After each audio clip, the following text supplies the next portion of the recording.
Hello everyone.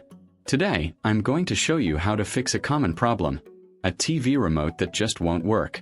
I'm trying to turn on my TV with this remote, but as you can see, it's completely unresponsive.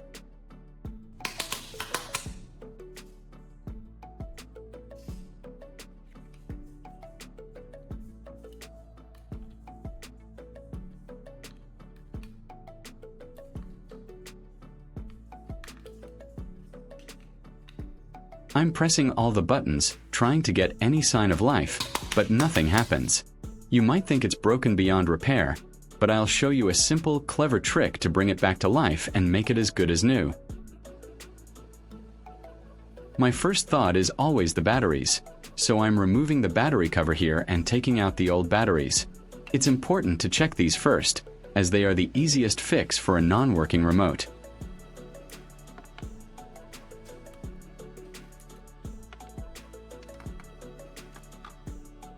These are the batteries I just removed. I'm checking them closely. Sometimes even new batteries can be faulty, or their connections can be poor.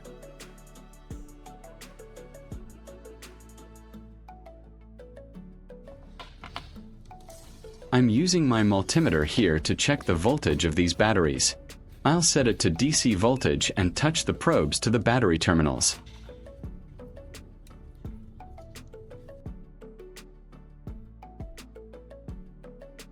As you can see, the reading is very good, confirming that this battery is indeed new and working well.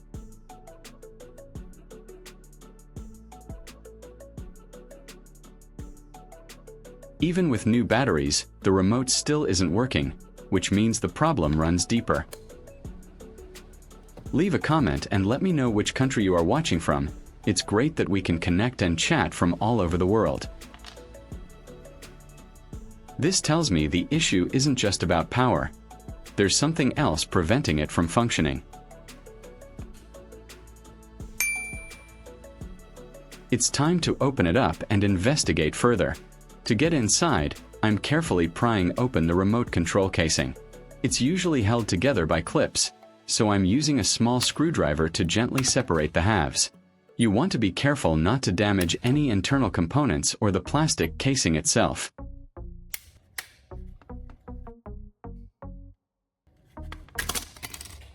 Now that it's open, I can see the circuit board and the rubber keypad. Often, remotes stop working due to dirt, grime, or corrosion on the circuit board's contact points or the conductive pads on the rubber buttons.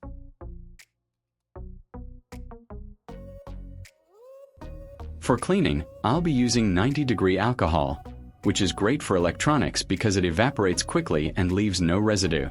I'm pouring a small amount into this cap, and I'll be using cotton swabs for precise application.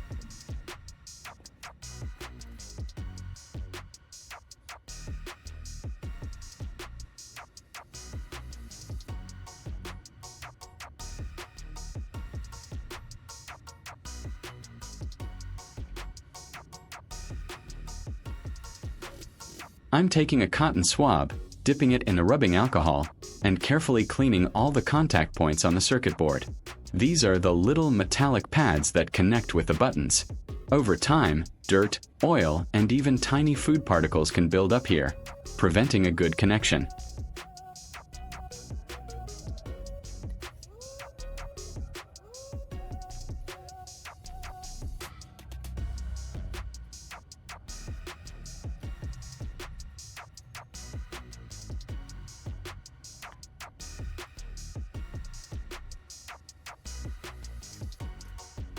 As you can see, the cotton swab picks up quite a bit of grime. This thorough cleaning is essential for restoring conductivity.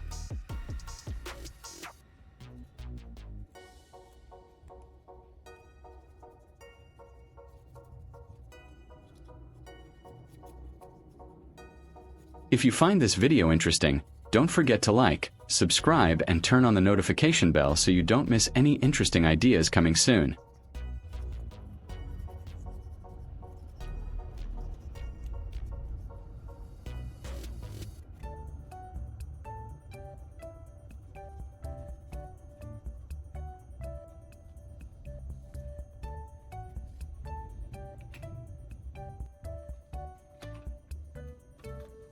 Next, I'm going to clean the rubber keypad. These small black dots on the back of each button are conductive pads, and they need to be cleaned to make proper contact with the circuit board.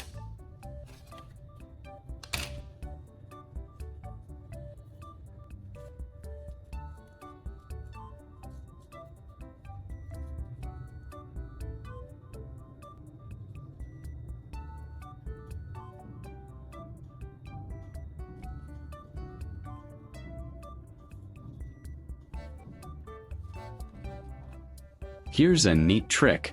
I'm applying a small amount of toothpaste to the button side of the silicone pad.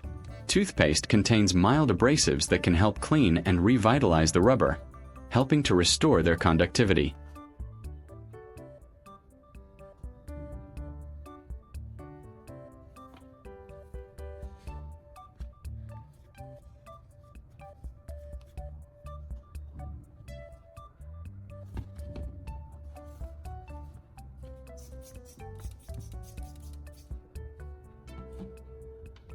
After applying, I'll use a toothbrush to gently scrub it in.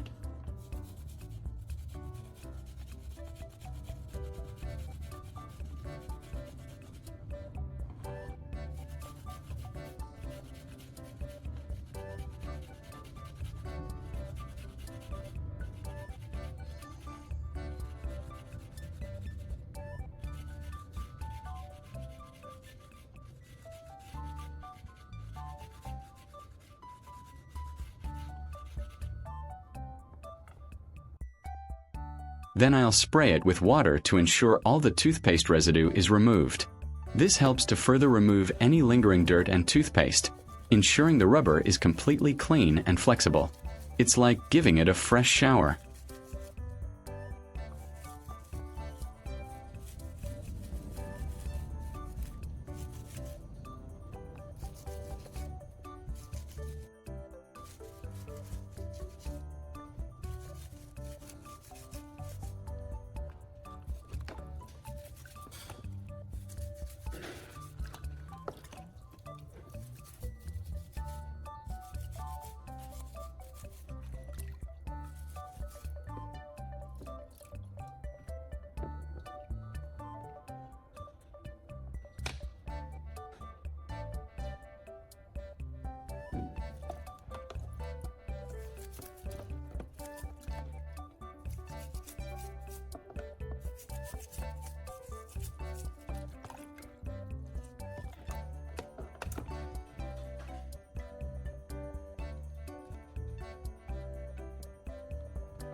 After a thorough scrubbing, I'm rinsing the button pad one last time and then gently drying it with a soft cloth.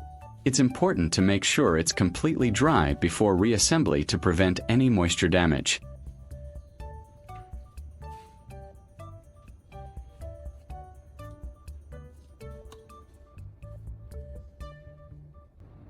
To ensure everything is perfectly dry, especially the delicate circuit board and the button pad, I'm using a heat gun on a low setting.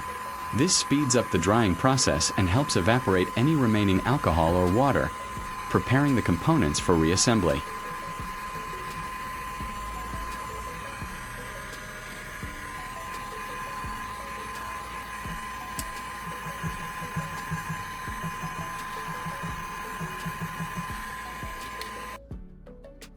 With everything clean and dry, it's time to put it all back together. I'm carefully placing the button pad back into the front half of the remote's casing, aligning it perfectly with all the button openings.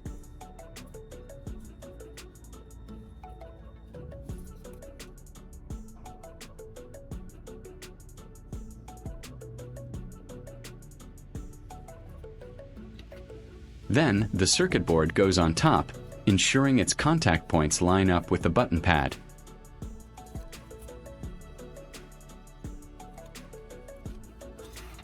Now, I'm taking the bottom half of the casing and carefully snapping it back into place, making sure all the clips align and secure tightly, so the remote feels solid and operates correctly.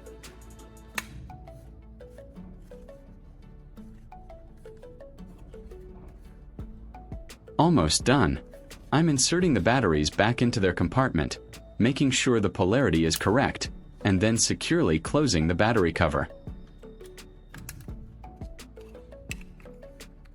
And there it is, our freshly cleaned and reassembled remote control, looking just like new.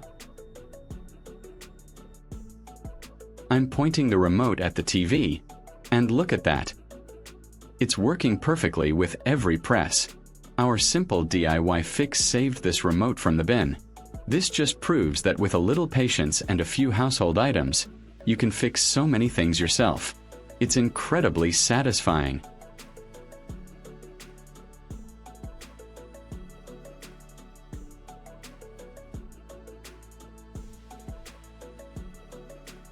If you enjoyed this project and found it inspiring, please give this video a big thumbs up, share it with your friends, and leave a comment below telling me what other unexpected repairs you'd like to see me tackle.